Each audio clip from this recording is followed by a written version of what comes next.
Do you have something that you truly, relentlessly desire? Despite your state of life, is there something else that you would go completely to the end of the world to get? Well, lucky for you, there's a way to achieve what you're looking for. And you won't need to go to the end of the world to get it, but you will need to go somewhere. And the place may be too out of reach for some. It's not far away, closer than one may believe, but there are requirements that some individuals may not meet. First, whatever it is that you seek, know that you must seriously desire what you want. In your eyes, it should be something you need. If you begin the journey without the correct state of mind, you will surely fail, as it will be near impossible to turn back once the journey starts. The second requirement is that you will need a vehicle of sorts. Most use a car, as it's the most comfortable choice. There have been a select few that have used small motorized vehicles, such as an ATV or motorcycle, but this has proven to be quite difficult, as the conditions of the journey can prove to be too bothersome. Do not use a vehicle too large or noticeable, as you will need some of the cover of night to be most safe. Also, while any sort of car will do, you may not want to choose the most expensive or cherished vehicle. You can take your slick new black Mercedes for the drive if you'd like, but don't expect it to come out in a pristine state. Make sure your vehicle is completely fueled before beginning the drive. The first task to accomplish is to locate the road. It doesn't have a name, it's not on the map, and technically, it doesn't even exist. It will only show up if you're looking for it at the right time, and you will only spot it if you know what to look for. Finally, you must be alone during the journey. You didn't think you'd be able to go with the group, did you? It must be night when you begin. Choose the time of the night where you believe the roads are the least populated. Drive to any area that is just a stretch of road surrounded by woods. Here's where you want to start paying close attention. If you're looking for the road, it will turn up eventually, but you need to search for the road's hint in order to pull down the right one. Once you're close, you will see or feel its signs, but what the signs will be will depend on what it is you desire. For example, if you're in search of wealth, you may spot shimmers on the empty branches of trees as if they resembled the shine of gold or diamonds. If you seek love, you may begin to see rose petals slowly dancing in the light breeze, blowing in the road's direction. If you seek revenge, you might sense an ever-growing feeling of heat or anger in your body as you approach. Just know what it is you really want, and you'll have no problem finding the turn. Once you're sure you found the revealed road, take a deep breath and turn down onto it. At this point, you have officially started down the nameless road, which brings you through 11 miles, leading to whatever it is you seek. Each mile will test your desire and will expose if you really do want what you're searching for. Before you go any further, stop the car and be wary of a few advisements. Do not turn on the radio during the drive. Do not use a phone during the drive. Reception would be cut off anyway. Do not open the windows during the drive. Make sure they are closed before you continue. If you are riding a vehicle without windows or a top, then prepare for the worst, as the odds are heavily against you. Do not attempt to leave your vehicle at any time. You'll never want to exceed 30 miles per hour, unless you're desperate to make it through a section of the road.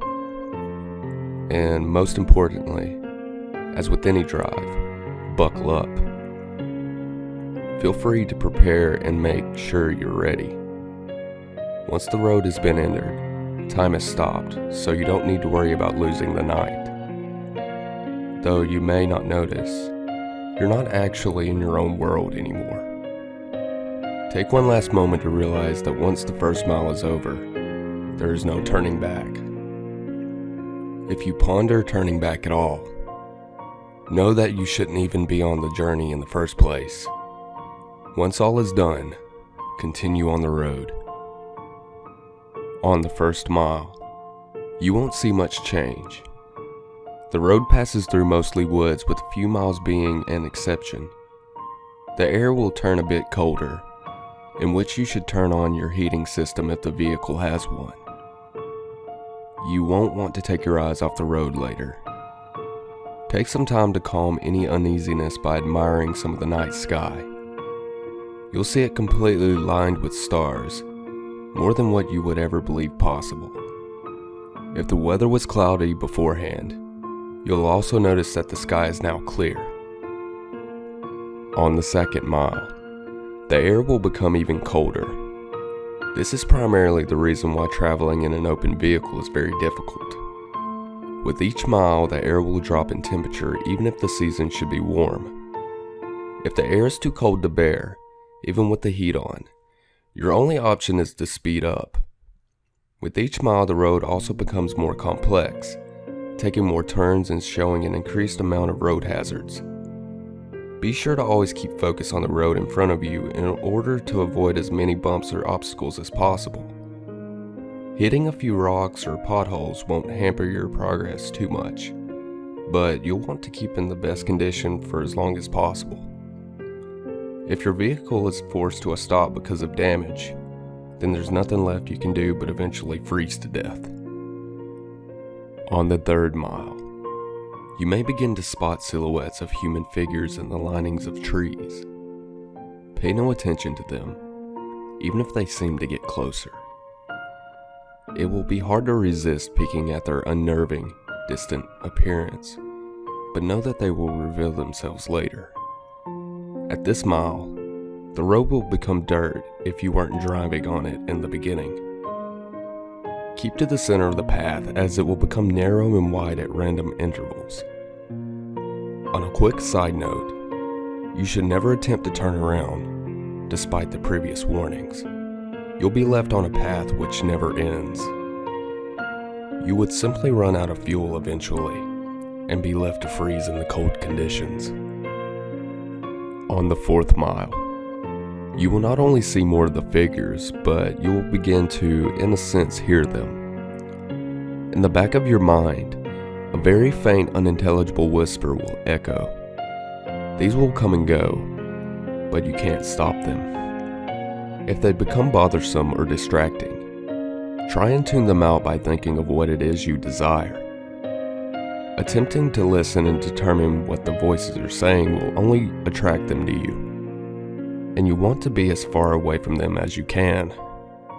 They'll be closer later, so there's no use bringing them near you this early. On the fifth mile, you will come to a clearing.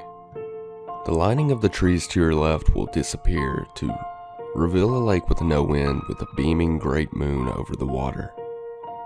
The illumination from the moon will be so spectacular that the vehicle's headlights will no longer be required. Restrain yourself from gazing at it. If you look at its light for even more than a few seconds, the road in front of you will end, throwing your vehicle into the water, in which you will freeze in mere minutes.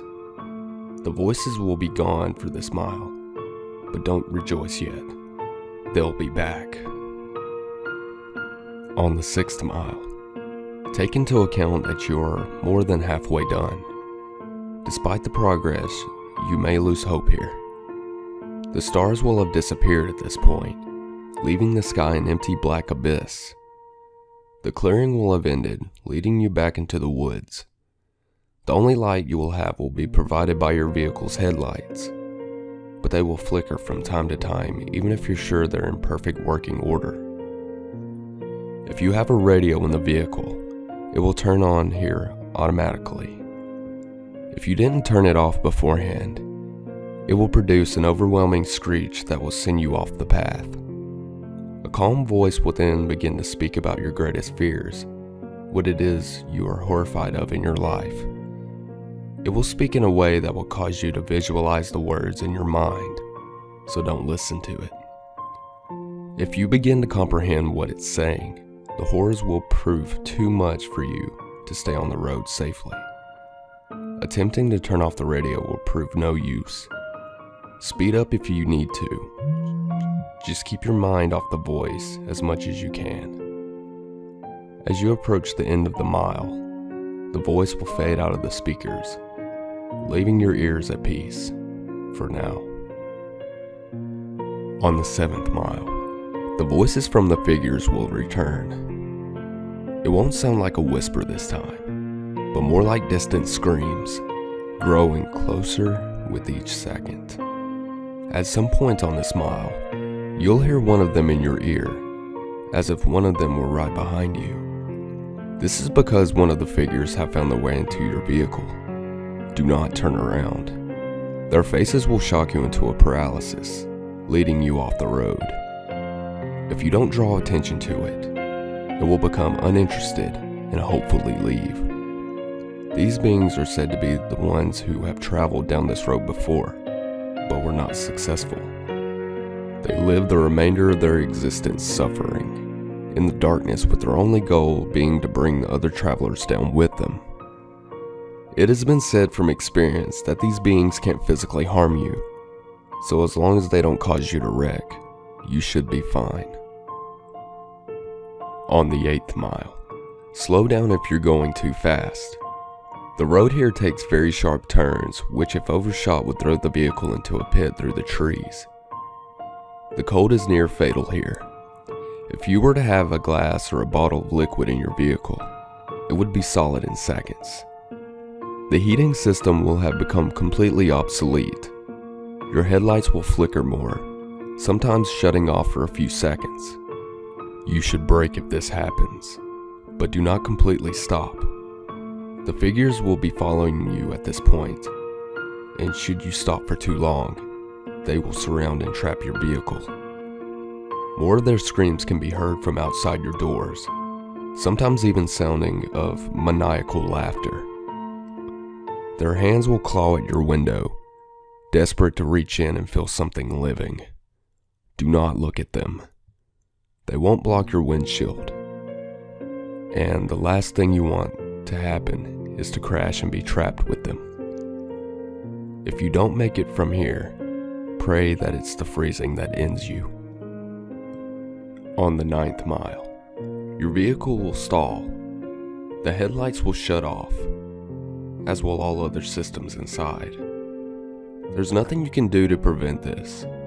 What you need to do is close your eyes and immediately attempt to restart the vehicle. Keep your eyes closed, as the figures would have surely surrounded you at this point. The starting of the vehicle will frighten them, and they will all back away temporarily.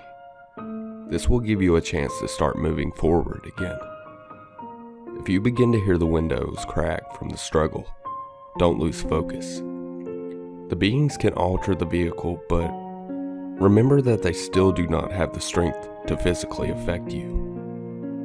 You will hear nothing but their voices rampage in your mind, as there could be anywhere between a dozen or 100 after you now. Once you start the vehicle, floor it. Floor it so long as you can stay on the path. When the mile's done, the beings will retreat. On the 10th mile, the voices of the beings will stop. If you were to look in your rearview mirror, do not actually do this. You will see them following you, but not as if they were chasing. They're watching you, as if they were seeing you off. As you go down the 10th mile, the road will be smoother, as if you were back on the 1st mile. The figures will be lining the sides of the path ahead of you. They won't be after you, but they will watch you as you pass. Some have theorized that the beings are impressed here, that you have come a long way on the journey to what you desire.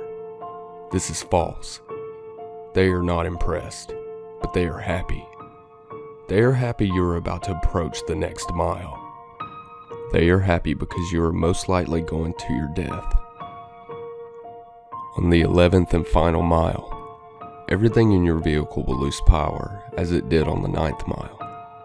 The vehicle would normally be immobile, but you will still be moving. An unknown force will be pulling you forward. In the darkness, you will see a glowing red light up ahead, as if it were a light at the end of a tunnel. Close your eyes and cover them.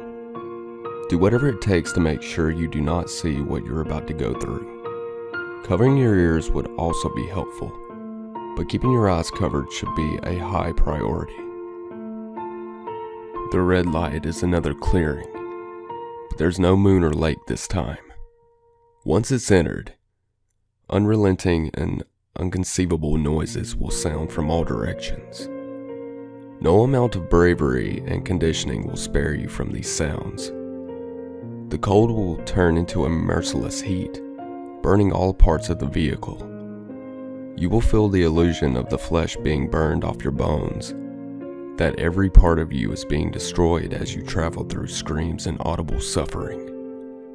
As long as you keep your eyes closed and resist the urge to see where you are, you will survive through this suffering. This will last a total of 31 seconds, but many fail to keep their vision closed during that time and are left to the worst fate of the road. Where is this mile located? Those who have survived do not know. Some have named it the transmission from hell, but whether it's part of hell is debatable. After the final mile, power will return. Stop the vehicle. Take a moment to possibly regain some of your sanity. Let the screaming in your ears begin to fade and know that you have nearly completed your journey with the hardest task overcome. Breathe and begin to drive forward once again. After only a kilometer, your vehicle will arrive at a dead end. Stop here and don't attempt to move again. Nothing will happen right this second, but do not be disappointed. Relax and close your eyes. Imagine in your mind what it is you've desired the entire time. It will most likely still be the same as when you entered, but with some, this desire may actually change through making this journey. Think about what it was that you went through such terrifying and difficult means to acquire, and imagine possessing it in your hands. Once you have completely visualized this, slowly open your eyes. You will then find yourself at the beginning of an unnamed road where you first began. This may confuse you, but know that you are finished. Your task is done. Your mind will then turn to your reward. If what you desired was material, check in the back seat or in the trunk if the object is larger. If the object was small enough, it might already be in your pocket. If what you desired was non-material, then do not be disappointed if the change is not immediate. Turn back to where you came from, and you will find in your life that what you wanted is there. You may have found the love of your dreams. You may have gained unnatural, unimaginable power.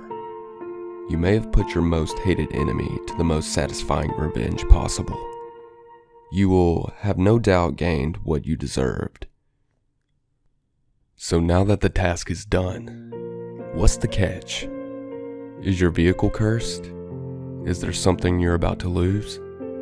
Is your death imminent? The answer to all is no, of course. You've done the challenge. You've proved worthy of what you desire. As stated before, the sounds of the 11th mile will continue to exist in your mind, potentially causing you some vivid and unusual nightmares, but these should prove as nothing compared to what you've gained. Now, one last question. Is there something else you desire? Are you not yet satisfied? After all, you're left right back where you started. The road's right in front of you. So are you up for another drive? If so, buckle up and just move forward.